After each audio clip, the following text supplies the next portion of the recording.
The chat. It's good to see everyone. Who came to the first session? Put me in the chat. Were you here in the first session?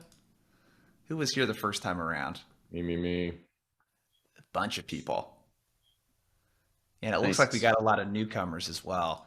I'm just going to quickly introduce the session and we're going to get to as much of the tactical stuff here as possible. But if this is your first event that you've attended, we're talking about earning seven figures. So each of these three fellas here, I'll give a quick intro to if you're seeing any of them for the first time. But Jamal, he's been a career enterprise seller for over 20 years. And first big deal, it sounds like Jamal, you closed was $50 million dollars at Oracle about 10 years ago now.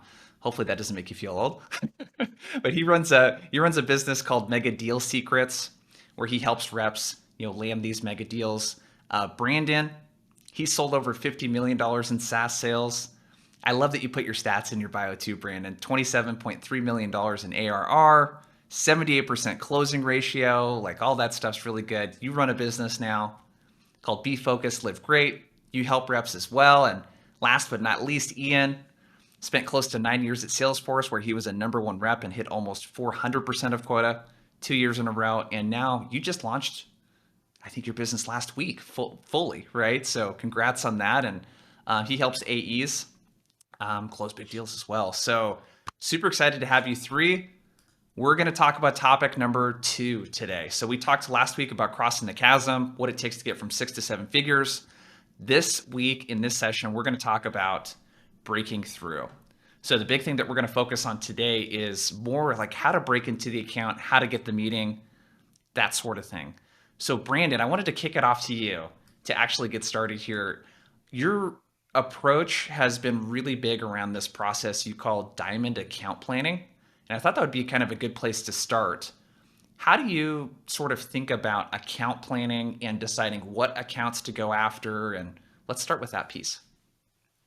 Yeah, so you mentioned some of the stats. So the 27 million in ARR that I generated, that was over a 3-year period. So the majority of my wealth was built in a 3-4 year period when I was at a company called LivePerson, conversational AI leader. And context there is we dealt in the customer experience space, the CX space. And I was a net new logo hunter. So I didn't have the anchor of an MSA to get in the door, at least in my first few years there. So I was literally knocking on doors, and we didn't even have an SDR team when I first started. And so what I wanted to do was I wanted to systemize, okay, if I am trying to break into these really large strategic accounts, we were handed 50 strategic accounts in verticals that LivePerson had deemed, hey, here's where we can be successful. And I wanted to be super intentional with my own approach and take ownership as if I were CEO of my account list. So I was running my business within a larger business. And so what I took was this concept of ikigai, this Japanese concept of ikigai, which roughly means reason for being. And it's 4 different criteria that you layer on. What am I good at? What do I love? What can I make money? What does the world need? And I wanted to do that with my own account list because I knew that, hey, with limited time, limited energy, limited attention, I needed to be hyper focused. And to meet quota in a year, net new logos, I needed to be super strategic and build a system around that. So what I did is I took 5 criteria and I created these rings. And for me, I wanted to identify, hey, what was interesting? What are interesting accounts on this list? What's an industry first for the company, or a big account in an industry that I knew LivePerson was trying to break into, like travel? Where did I have domain expertise? What could move fast? So thinking, maybe not healthcare, maybe not financial services, because just knowing those industries, they typically move slower. And then what could be big out of the gates? So typical land and expand. I wanted to challenge that model to say, well, if I'm going to land this, I want to land it big. before it even, could expand from there. So that was my criteria. And I created this Venn diagram, and in the middle of that was a diamond. And so I layered on my account list and I plotted it on this Venn diagram. And the closer it was to the diamond or inside that diamond, that's what I focused on. And then eventually, when we did start hiring SDRs, that's how I worked with them to be hyper strategic in the customer experience space. Hey, how do we start to find insights around this brand that we know we can fix, challenges around? So that was a huge wake up moment for me to sort of apply this filter and allow me to be super responsible and strategic with my team, my time, energy, and attention. Got it. Ian, it looked like you were going to add something. It's similar. I had a system of segmenting accounts. I'm just thinking about the Pareto principle 80-20 rule. It says 20% of our actions result in 80% of our results. And it's kind of the same way for account planning too. It really is like in the enterprise. If I think about Brandon and Jamal and all the top performers at Salesforce that I worked with, they were getting most of their business from a few accounts. And so it's not about the quantity as much in a transactional and mid-market type of motion. It's really in the enterprise space, it's about the quality. So picking the very few accounts, picking the horses that you're going to bet on that we know are a great fit. Those are what I call the A accounts. So I would always segment my accounts into A, B, and C. And really the A was only like 2 to 5 accounts, and you're going all in with those accounts. You're bringing in, your team, you're mapping out. These are massive accounts. So there's multiple, regions, there's multiple departments, there's subsidiaries, there's sister companies. So, when you go all in with some of these, you don't need a lot of deals. You need, very few, but very large deals. And you're spending all your time with, fewer accounts. And that's a good thing in the enterprise space. That's kind of what I was nodding my head about. I forgot to mention this for everyone here in attendance. Ask questions if you got them. So either in the chat, in the Q&A, I can kind of filter those out a little bit, but please engage, ask questions. We want to get as much of your questions answered as possible. Jamal, for you, knowing what you know now, because you've been doing this, all of you guys have been doing this for such a long time, is there any advice that you would give yourself as a first-time enterprise seller, knowing what you know now about account selection and maybe things to avoid, or times where you ran into situations where, oh man, I wasted a bunch of time going after something that I could have maybe anticipated? What advice would you give yourself? I mean, so most of the good advice has been said, so I don't want to repeat too much, but just find those big filters. So if I was going to advise, the rookie Jamal, it wouldn't be exactly what I do now. So what I mean by that is, at the end of my IC career, the first thing that I would do is, okay, which accounts in my patch could physically or realistically support a mega deal. So if I was selling something that was based on number of seats of a certain user type, do they even have that many people? Is it even feasible to do something of size here? That's kind of my first one. The other ones that the other guys have mentioned are absolutely all there too. I guess the piece of advice that I'd give the rookie Jamal is just be strategic and have a reason. And sometimes you're not going to find a great reason until you start to poke around. And I know we're going to get into how to get in and other things like that. And maybe that's a segue there, but a big chunk of the research, you got to start from a gut level, a reality check of if your goal is to do something large, can it even support it? And then you start to go into the who and crafting the story, et cetera. And I think maybe that's the next chapter or two of today's conversation. Yeah. So what I'm hearing so far is everyone here has a very rigorous selection process and a segmentation process. And what I got from you, Jamal, just now is that I know it seems kind of obvious, but I don't think a lot of people do this, where you look at, if you sell something that's a per seat kind of thing, in the case of Salesforce, let's say, get on LinkedIn Sales Navigator and look at what's the size of their sales team. See if the opportunity is actually there. I'm just looking at some of the questions that people are asking. So how do you guys think about balancing going after those 2, 3 big accounts, but also needing to close deals, you know, in the meantime of something that might take a year or longer, you know, to close. How do you guys balance out these priorities, these tier ones, with sort of the rest of the stuff to make sure that you're not putting all your eggs in a basket where, you know, it could turn out really ugly if you don't close it? Go ahead, Jamal. Can I start with that one? So it's an analogy that we may be all familiar with. I think of any of our territory, we could think of it as that pie chart of an investment portfolio. And we're going to have some risky stuff and some not risky stuff. And the less risky investment is the run rate business that we know that we can get. It's transactional, it's small. Unfortunately, is just are almost as, you know, labor intensive as large deals, but we're fairly confident that we can get those smaller deals if we work our tails off. But there's going to be some percentage in our investment portfolio that's going to be riskier, high risk, high reward stuff. And that percentage is what we can go for a smaller number of higher payoff deals. And honestly, that's a conversation with you and your manager, you know, because on the extreme, you don't want to go for one massive deal because that's do or die. That's binary, win big or lose and get a goose egg. On the other hand, you don't want to do just small deals, though. You work yourself to death and maybe make your number. So you need to come to an understanding, especially with your manager who's going to support. Yeah, okay, this much of your time, you can go cook a big deal or two, but the rest, we still need to be good soldiers and bring in the run rate so senior management doesn't fly off the handle.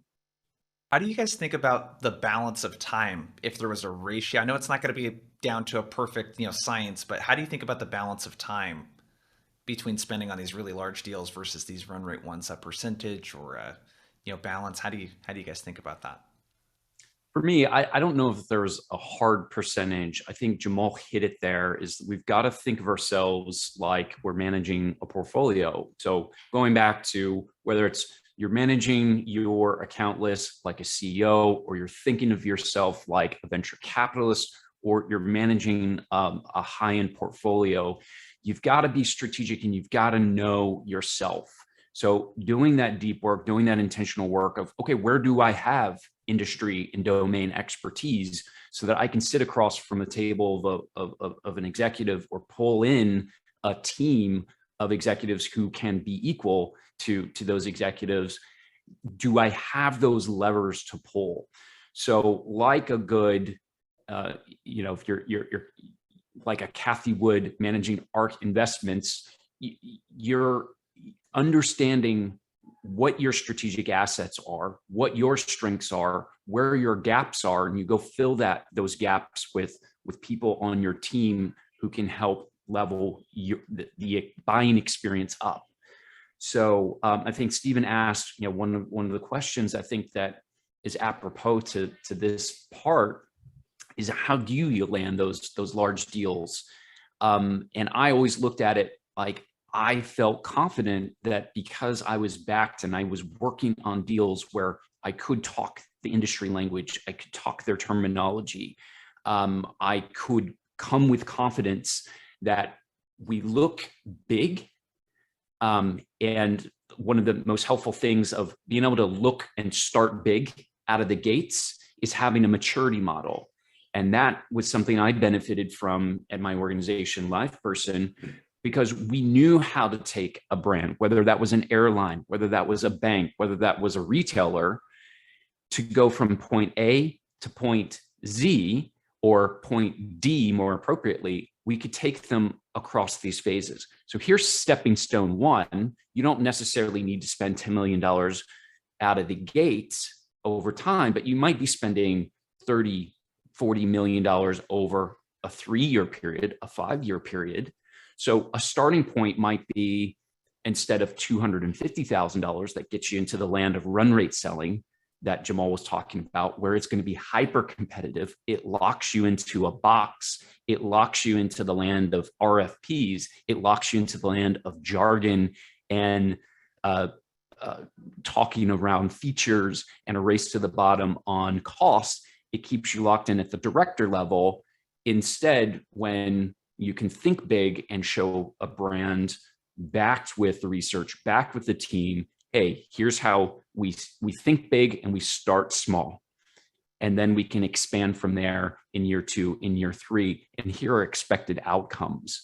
And that's going to take a dialogue between you and their organization. And it's going to also take some internal selling of how do you rally folks within your organization to be excited to jump on board and get this pursuit with you? Because if you can bring them along, your closing ratios are going to increase significantly.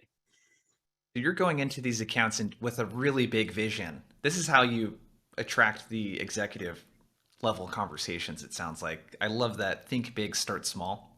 It's really interesting as a way to kind of differentiate yourself. I want to keep moving you guys just for time here to kind of the next part. Ian, you talk a lot about finding a change agent or mobilizer. I know that can happen at every kind of phase, including once you've already kind of broken in.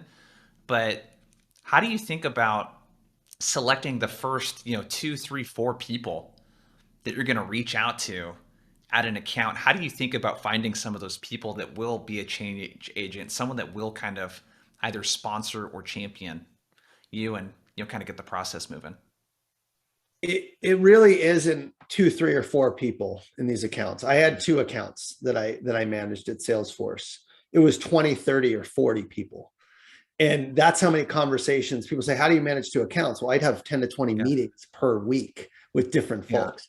It's not so much, this is the hardest part about new logo hunting in large enterprises, just finding the right person who's going to take ownership of a strategic initiative, who's going to bring in other stakeholders, who's going to know the process that they have to go through internally. So I think fundamentally, number one is you have to map out multiple levels within an organization. So I say A, B, and C accounts, but within those accounts, Salesforce had 200 products. I had a team of 20 sellers on my team as an account director. And so my goal was to speak with the C-suite or the senior vice presidents or executives in the account. So I identified about 50 people in each account, and it was across 10 departments. IT, it would be 3 levels. So it would be the CIO, the VP of applications, the SVP of, sometimes platform or cloud applications. So it was usually 3 people, and then sometimes a senior director. Because again, these accounts have 20,000 or so employees. Then it was go to sales. So same thing, CRO, SVP or EVP of sales, head of sales operations. Same thing with service, because we had so many products: MuleSoft, Slack, Tableau, Sales Cloud, Service Cloud, you name it. So my job was really about working and speaking with executives. And then I had my team across that were going to the different departments and levels. And so you really want to be high, wide, and deep in the account. Now, at the executive level, if you are talking to someone and they're talking about transformation, they're talking about, competitive threats, they're talking about ambitious revenue goals, and they're talking about challenges. Typically, a change agent is very open about their challenges. They're very open about their goals, and they're working with urgency. We need to do this now. This is our top priority for this year. Here's what we're focused on. Let's talk about, how we can work together and really tackle these things. So that takes a lot of conversations to get identify who the change agents are. But once you know, because they're vocal and they're also bringing you into all the other executives and stakeholders that they need to get on board with, with the project or with the initiative. So my main point is you need to map out all of the different people at multiple levels that could be potential buyers, have a lot of conversations. And then when you have those conversations, really assess, do they want to change? Are they vocal about the problem? Do they have the power, right? And really, that through the actions and the next steps that they take to bring you and to connect you with other people in the organization. That's kind of how you're dealing with a change agent. I love the high, wide, and deep, kind of thinking there. Jamal, when you think about, kind of the who part, again, where do you decide to start? Do you start at the top and then work your way down? Do you work up? That's questions that people are asking. And before you get to that, some people are asking about how does this apply to me if I sell SMB or mid-market? I'm assuming, you guys correct me if I'm wrong, that you kind of scale this process down. It might not be 50 people and 10 departments. It might be 2 departments and 2 or 3 people in each department, right? So feel free to add any. And to be clear, that's there. because Salesforce had so many products. That's why, Yeah. because there were so many different divisions and departments we sold to. That's not for every company, where you may sell to one department. Yeah. There. Yeah. Can I speak to that before going to your real question? Yeah. So maybe a way to make a parallel is that I think the lesson that Ian's talking about that we would all share is that the way, I think that the vast majority of the audience today are at much smaller companies with a few SKUs, 1 to 5, right? Something in that region. But the mindset shift that leads to a different sales play is, I make these two analogies. We need to move the typical sales play is what I call Batman and Robin, where the salesperson is Batman and the pre-sales person is Robin. And with Batman and Robin, you can go out into the territory and do 50K deals all day long and do all the run rate you want to do. And we need to change our thinking and our motion from Batman and Robin to, we need to become the field marshal of our Roman legion, whatever size that legion is, whether it's a massive sales force or, something, a late stage startup. And that mentality shift is, me and one other person are going to go do everything, to, I need to step back and bring the big guns. I need to have artillery. I need to have cavalry. I need to have archers. I need to have a right flank and a west flank and a left flank. I need spies. I need, supply lines. And now you're talking how to do a big deal. And that can be done in a more micro way. Like, for a while there at Oracle, I had one account. I was a key account director, and it was a similar thing to what Ian was talking about. And that was huge and complex. But I think we can conceptualize of moving from, a couple of folks to true team selling. That's going to not just be you and your pre-sales person. It's probably going to include product strategy, might include marketing, will definitely include one or more of your executives. And then you get into the business of, instead of being what we've always thought of as being a salesperson, we move into something that's more like project management. Because we have to delegate and manage multiple work streams going on at the same time. I could go on forever, but I don't want to keep us behind. It's a key Brandon, point, though. Go ahead. All this is, masterful stuff, because, all three of us, we speak with folks who are inside of organizations, big and small. So, we represented some of the world's largest companies, B2B companies, and we know not everybody is representing those companies. I speak with a lot of product-led brands who have like one product, who have a handful of SKUs, as Jamal was saying, or those in the CX space. You're a startup and you're small. I get it. It's challenging. I call it swarm selling. You have tools, you can systemize the approach. Very simple. If you have access to Slack, what about putting out a poll out to everybody? And if you're selling into customer experience, what about, hey, I'm trying to get Starbucks, I'm trying to get this airline. What's your experience like there? Get everybody's feedback. The whole organization could help you sell and give you insights. And then guess what? You can record those insights, and there you have data. And what about leading with love, with a cool video of how much your company loves that company, right? That you want to do business with. And you could show them that video and say, hey, here's us drinking your coffee. Here's us on your planes. Here's us buying your van's shoes. Whatever it is, we love you. And we have some interesting things. We can also solve some of your problems. So you don't have to have be at a company that has all these resources. If you have the right system, you're strategic with your thinking, and you're smart enough, you can gather insights and make a small team bigger by, being a bit, creative with your approach.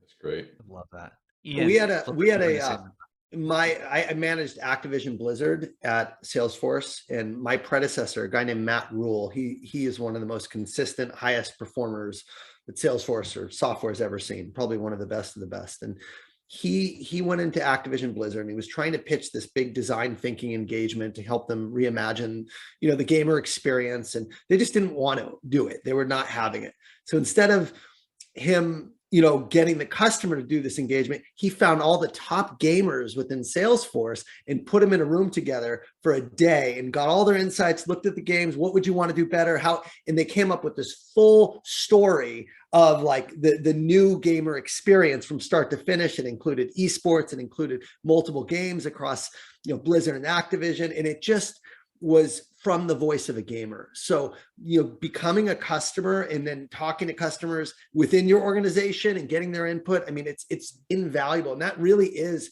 how you develop a point of view that's going to stand out, that's going to catch the attention of executives. And I walked into that account when I took it over, and he had all this laid out. I'm like, that is amazing. So that's kind of what the top reps are doing, is they're really trying to put themselves in the customer's shoes and then come in with that perspective before they ever reach out to the client. So it's very relevant and valuable to the client to hear. I feel like we're on a little bit of a roll, you guys, with this. I know this is a question I prompted you guys with the videos that we recorded, but Jamal, let me kick a different question over to you. When you think about creative approaches and ways to really get people's attention, what's your experience been? I know you have a lot of stories, around this too. What are some of the meaning ways like getting somebody's attention who doesn't know me, and like Cole? Yeah. Well, the first part is very boring but very effective, and then if that doesn't work, then I move on to the super creative stuff. So I like to say that I overinvest in warm introductions. So we can put that to aside, because that's not terribly creative, but it's very much about staying what I call, if you're trying to sell above the clouds, you want to stay within the networks that are above the clouds. But we can put that one to the side, because I think your question is, how do you get creative? The sky's the limit. So if you imagine being in the shoes of an executive, they're already busy as hell. They already have a bajillion people internally wanting their time. And then they've got a bajillion sales reps that also want their time. 99.999% of them are on the super highways of communication, email and phone. And those super highways are clogged like Highway 5 in LA 24 hours a day. So the magic happens when we differentiate ourselves in any way. Now, am I saying that email doesn't work? No, but the percentage of batting attempts that you need to get the email across, you got to do a lot of emails to get the percentage in most cases, unless you're just this massively amazing email person. So that's all the precursor to say, if you just put a little thought into a creative approach, and there's great books on this. A friend of mine, Stu Heineck, he's wrote some great books, How to Get a Meeting with Anyone and Get the Meeting. Get the Meeting is like nothing but examples of creative ways of getting in front of people. So to start really simple, send them a cupcake on their birthday. Or, up at one, there's a story in the first book that there was an SDR that was like doing research on a CIO and found out that he was a falconer, right? Somebody who hunted with falcons, kept falcons. And one of the pieces of gear that they have is a falconing glove. He found a glove and sent it to the guy, totally opened the door because it was so personalized. One of the guys who's gone through one of the bestsellers that I know is Evan Kelsey. He's at Seismic. He's a massive mega dealer. He commissioned a piece of artwork, like on Etsy or on one of these artistic websites, and it was this beautiful montage with a little, very well done logo of the customer, and sent this big huge piece of art to a senior vice president or managing director at one of the largest SIs in the world. Absolutely broke down the door. And I can go on with like I've done stuff all like these ideas, experiences. Some go really crazy. You can spend a ton of money. I've even heard of billboards, right? You just try. I've heard of companies doing whole billboards across from the headquarters of the executives that they're trying to get in front of. So those are just a few examples. That billboards are not as expensive as people would think right now, either, because no one really wants to pay for them. Right. No, they don't work. Yeah, I kind of feel like, we're not as creative as we could be in sales because we're locked in the hustle and bustle of trying to manage to numbers instead of managing to impact. Jamal, talks about that a lot. We're in the impact game. And to make an impact, you got to be a little creative. But to be creative, you need a system in place. You need actually to operate like an athlete maybe would, or an actor, or a pianist, an artist. They show up every day and they work on their craft. That takes routine, that takes rituals, that takes a system. And so going back to, here's an example of how I landed, pun intended, Delta Airlines. So being in the CX space, doing my diamond account hunting and mapping, Delta was at the top of my list. So the number one reason was I was personally spending time on their planes. Practically every week, I was spending time on their planes. So I knew their terminology. I knew people. I knew what it was like to be on their planes, what type of planes they used the most. I knew specific routes. I knew what it was like to be in their club lounges. And so whether it was on their website, in their app, on their planes, at the airports, in the lounges, post travel, I knew what the experience was because I was their customer. And so one, I leveraged that. Two, I did a little bit of research and understood timing. There were a couple big macro events happening at the airline that I knew I could strike with, right? Nothing creative about that, but one event was a big blackout at the Atlanta airport. Their home airport occurred, shortly before I reached out to them. Massive impact on their systems internally at Delta, right? And so having a talk track around how that could be prevented in the future was very important. The second thing is they were using a chat vendor that they were suing. Big reason to want to engage with them. And so the creativity now that I had based on this system, now I could apply that. And so I added a little creativity of writing them an open letter. And so I digitized that letter. I personalized it by taking a picture of my diamond medallion status that I get every month. It was a letter, I get a new card. I took a picture of that. I told them I was at a specific, I was writing this email to them from one of the Atlanta club lounges. And I sent it to them. And I had a used email as just a brief teaser and then a link to Medium, the blogging platform, so that I could click the links. I could see who's opening it if they wanted to read the rest of the open letter. And I just opened with the human-centered approach. Again, I was design thinking principles here. I was a human. I'm on your planes all the time. Oh, and by the way, I also just happen to work with a company who can solve a lot of these problems or challenges that I experience myself as one of your most frequent flyers. That led, and then in conjunction with that, I mailed them these really premium packages that gave the business cases. And I timed mailing those physically to their offices. This was pre-pandemic. I mailed those to their offices at the same time so they could open that as they were receiving these emails. 3 days later, I had them coming to me. I had 3 VPs. I targeted 5 VPs, 3 other VPs, their direct reports reached out to me. And 9 months later, we're closing multi-million-dollar, multi-year transformation deal. Dude, these are such cool stories. I love that story. Let's talk about Jamal. You pointed this out in the chat. We're kind of going a little bit of a different direction, if that's cool with you guys. People seem to be really into the getting the meeting part. Um, I don't like to call them gatekeepers, but the executive assistants, the assistants. Jamal, I'll kick this question your way. What part of the process, how involved were EAs, and how do you think of EAs in terms of getting the meetings that you want, breaking through, getting the attention? Where do EAs sort of fit into the equation for you? Like right next to whoever it is that they serve. Yeah. They are so many.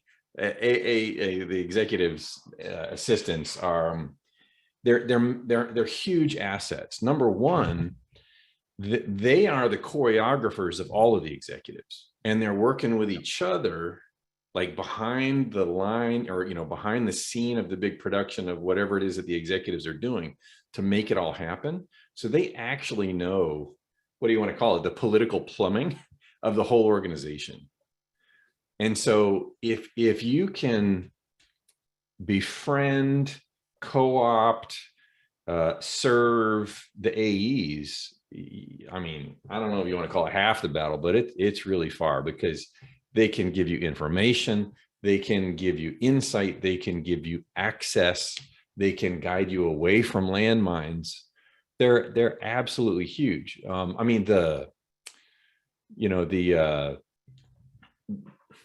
one of the questions was, hey, if you're going to do this creative outreach with the pandemic and everything, everybody's working at home, how do you do that? It's hard to get home email or home addresses, and I don't want to look like I'm stalking somebody. It's a very valid question. But if you can get the guidance and co-opt or become a partner with the EA, they'll help you work around obstacles to meet your goal, which is to get this object or this message in front of the right person. Ian, wanted to ask you, because I know a big part of, you mentioned all of these people, that you're thinking about at these accounts. How do you think about EAs? And if we could get even tactical with, how do you get in touch with these people? Do you find them specifically on LinkedIn and reach out to them directly? Do you call in and, kind of figure out where the department is? Like, how do you think about this tactically? I think fundamentally, EAs are somebody that you get introduced to. You don't sell through. In other words, you're not trying to sell the EA on why their boss should meet with you. And I think that's where a lot of people get stuck. Like, well, they're the gatekeeper, I want to convince them, I spend all this time. But at the end of the day, the executive is going to spend time where they want to spend time. So typically when I work with EAs, it's usually because I've had some type of meeting with an executive and they say, put me in touch with the EAs. And then I'm coordinating, with the EA's future calendar dates. And like Jamal said, it's about being very nice and respectful to them and giving them a compliment. Thanks for your help.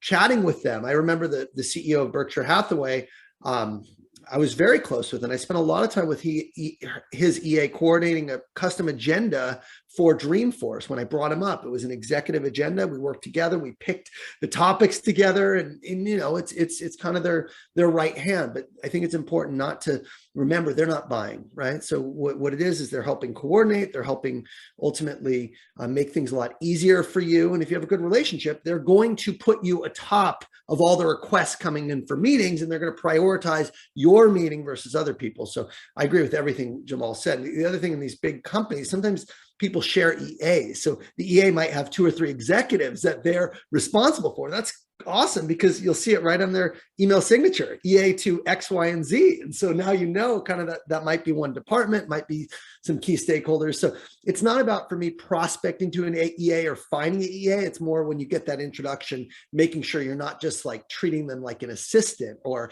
like an admin, like being really nice to them and, getting to know them and making them part of the process, but don't try and sell to them. That's the key differentiator for me anyway.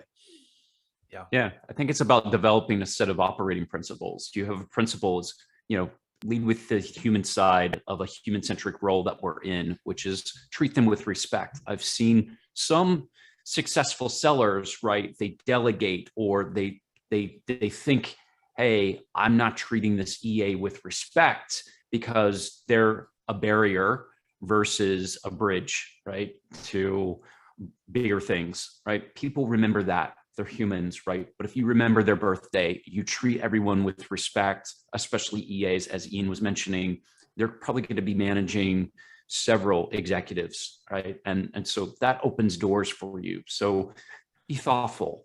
And that goes internally as well for everybody that you're rallying here behind you on these really large mega deal pursuits, these diamond accounts. You've got to be respectful of their time. They're not here to serve you. They're here to help you. So use principles to sort of think through, how should I be approaching? Who am I engaged with? What's the next step here that will be a help in building a bridge to what I'm trying to create here? That ultimately helps you to save time, energy, and attention. Got it. So let's shift gears a little bit into getting introductions. And Jamal, you said before, you said I overinvest in warm introductions. So how do you think about these introductions, who you're going to reach out to, who you want to ask for intros with? And you mentioned something I thought was, kind of interesting, is that you want to be around the people that are in the clouds, I think was what you said, because they will have access to the other, type of executives. But how do you think about getting warm introductions, asking for them, all that kind of stuff? So I think a concept that all three of us talk about a lot is leverage, right? If we're one seller and we're trying to do this massive deal, we're not going to be able to brute force it as an individual. We've got to go elicit the help of a lot of people internally as well as on the customer side. And that a theme that not just the three of us, but when I talk with other top sellers all over, it's really get to the top as fast as you can. Either you're going to fail fast or you're going to continue and things are going to move. And depending on the size and maturity of the company that you're at, you're going to be able to have a certain relationship with your own executives. And so one thing that I got to be pretty good at was going high, even internally first, to basically get access to our funders or to our board of advisors or our board of directors. And not only would I talk with them once, but I would have cadence calls with them so that they would be a constant source of connections and insight into the companies, either, where they had worked before and they were in my account, in my patch or what have you. And I'll go anywhere to try to leverage existing networks, relationships, trust, experience that's already there, that I don't have to build from zero. So if I can find somebody who's got a great relationship with the person who I'm trying to get to, and they've known each other for 20 years, and I get an intro from that kind of a person, a word that I love, maybe it's two words, is to be pre-framed, right? I'm pre-framed within the context of somebody who they've known for 20 years, and they're like, oh, well, if Cindy says he's okay, then I'll take a meeting with him. And so that lack of friction, right? That frictionless in is so impactful. That's why I overinvest, or what I call overinvesting in trying to establish these networks and these relationships. It's not fast. I don't get meetings the next day that way, but when you want to be in this game as a career, we need to start thinking that another thing I like to say is build a well before you're thirsty. Yeah. So get out there and establish the relationships in these networks in a way that you're already above the clouds, and you can just go, I mean, I'm oversimplifying, but she knows somebody in that organization, or he used to work there, or the VC, who's funding us also funds 4 of my customers. That's a gold mine. So I guess the basic concept is go find the watering holes that already exist, the relationships, the energy, the history, the trust, and get into that flow instead of starting from zero. Love that.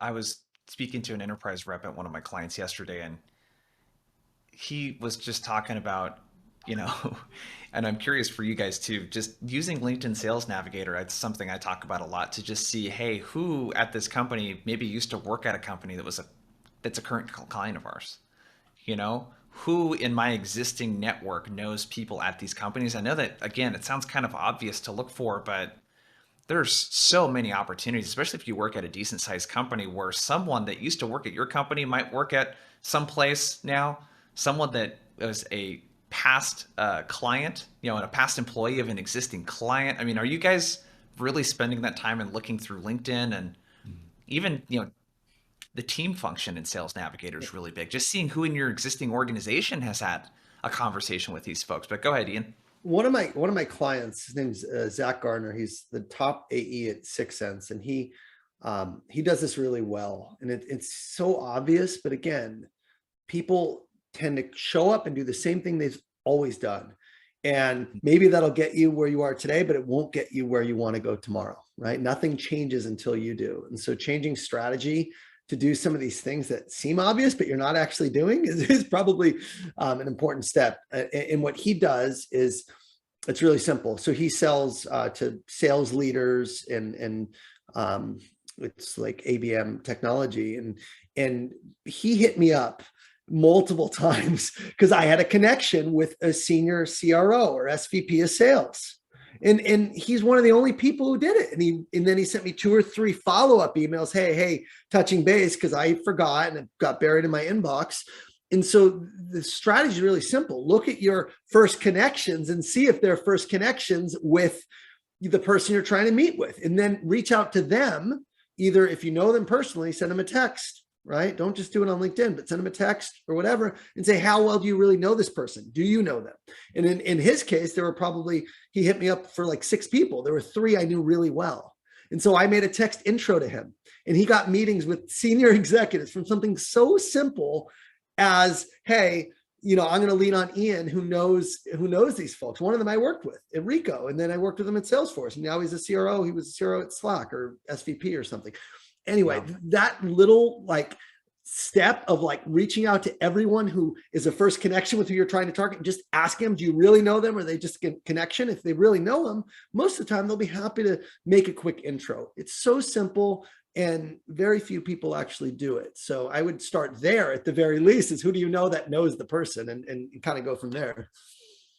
And it just takes intro, you know, just one person, get one person at that account that's a VP or, you know, senior person to get intros to everyone else. It just takes one. Go ahead, Brandon. Yeah, we were talking about the concept of a mobilizer earlier. And, you know, one of the telltale signs of either a false mobilizer or a wasted dead end is somebody who may have been at that organization for a really long time because they resist change. They're ones, if you're talking to trying to target a CIO of an organization who they've been there for 18 years, are you going to really make meaningful change there? Versus folks are changing. And here's a perfect example. There was one contact during my 4-year span at LivePerson. One contact went from Amex GBT, who was using us. I met him at one of our events, went to United Healthcare. He ended up being my mobilizer there, got the deal done literally in his last week there, then went to a smaller startup. And I passed on that account to, you know, one of my mentees there, and Oliver closed it, you know, before I retired. And it was his first 7-figure deal, got him into President's Club. Wow. So we, as a company, we were able to leverage one contact within 4 years to get 3 major deals done. So people change roles a lot, especially in today's day and age. Use that, you know, go ask for those referrals, go find the connections. That's going to be a much quicker way in the door, and a warmer way in the door. One of the things that everyone has sort of brought up is there's this, you know, there's this sort of compound effect that is created over years spent as a rep at a company, the relationships that you build and keeping track of what people are doing. Did you guys use Sales Navigator or any other kind of tool to really keep close track of like, hey, over the last couple of years, here's everyone that I've talked to, so that I have a way to get notified when someone moves a company, someone's going and doing something else, someone gets promoted. Like how big of a part of your guys' process was that? Go ahead, Ian. I think one of the things you can do in Sales Navigator that we did, I was fortunate because I had a big team supporting me. So I had a junior sales rep selling deals under 250K, and I had a BDR that was doing prospecting. But one of the key things is you can set up notifications to get alerts where if people are new to an organization, you know about it. You could also set up Google alerts if something's happening at the company.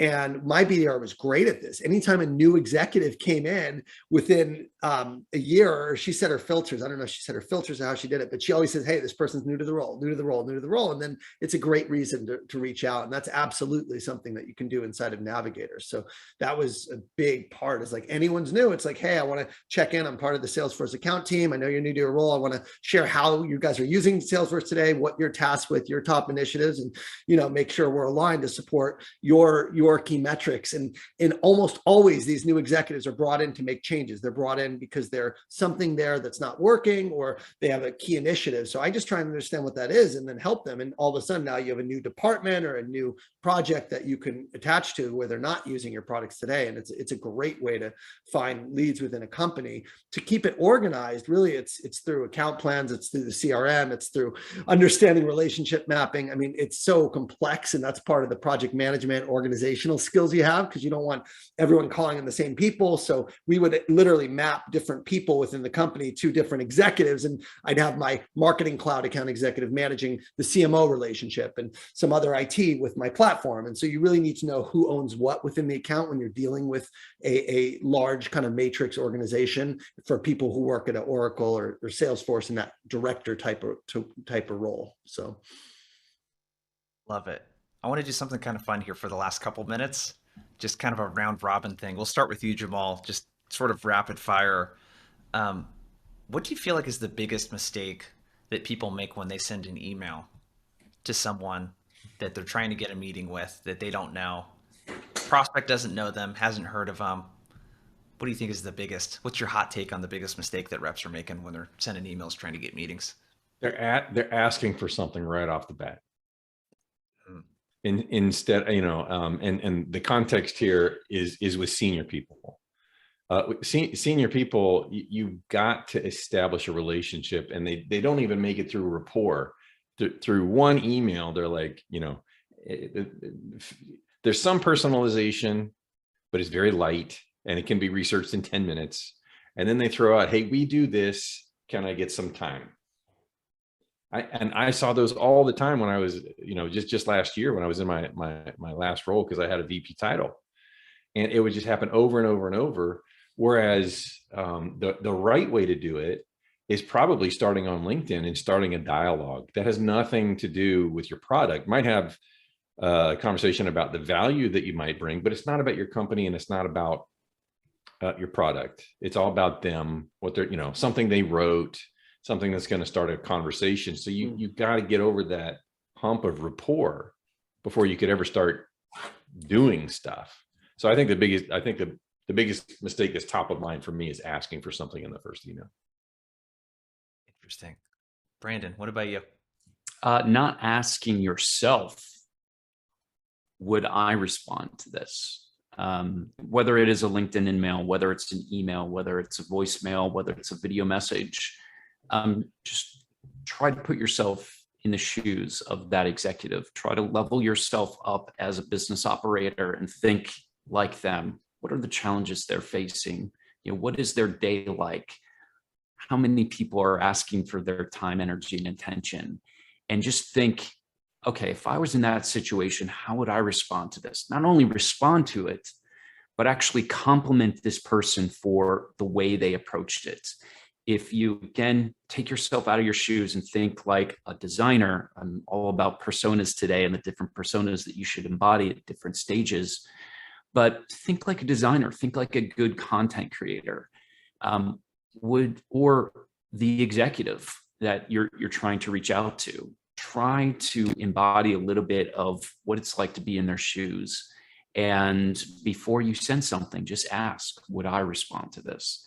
That's going to be a good key filter for, making sure that you're not sending anything that's too self-motivated, self-interest. Well, you have something in your book I thought was brilliant. Correct me if I'm wrong. It was something along the lines of you and your SDR would sit down and ask yourselves, is this something that would impress Elon Musk? Yeah. So that, we used, right or wrong, whether you love him or hate him, Elon Musk, wealthiest person on the planet. Yeah, I would sit down with the BDR, explain this in 7 steps to 7 figures. And we would try to elevate our experience. I call it the diamond experience, going after these diamond accounts. What would it take to get Elon Musk to appreciate and compliment us on that tweet? Probably more apropos to him. Yeah, I love that. Love that. Ian, what's your hot take? And then we're about out of time. Hyper personalization works. Don't be generic. Both, Jamal and Brandon are saying what I also agree with, which is make it about them, not you. Don't pitch in the first email. Like, really, like, show them you care by being thoughtful. Hey, I listened to your podcast. You said X, Y, and Z. Here's how I think fundamentally we could help you with these core things, right? If it's all about them and you show them through your email that you took the time to really research and come out with a point of view that's hyper personalized and specific to them, typically they're going to respond, or at worst, they're going to connect you with other people. But I've seen this approach work for CEOs of companies. I've seen it work with the C-suite. You can't treat them the same as you treat everyone else. Don't use generic language. Don't take a batch and blast. And the last thing is, don't make it too long. You don't want to write an essay, right? It's an email. They're not going to read the whole thing. So make it short, sweet, cut to the chase, and put a good message line, like your podcast interview, something about them that they'll actually open and read. So those are my quick tips. Love it. And we're right up on time. Dude, you guys, another blast. We took this in a little bit of a different direction. I thought that was kind of fun and focused on the creativity. And everyone else that's here, appreciate you so much. The engagement was really awesome. We got one last session next Thursday. Make sure to tune in for this one. Each of these 3 guys is going to reverse engineer a really big deal that they closed. So we're going to have a lot of fun with that. But we're out of time. Thanks, guys. Have a good rest of your week. We'll see you, everyone. Thanks, everyone. Yeah. Later.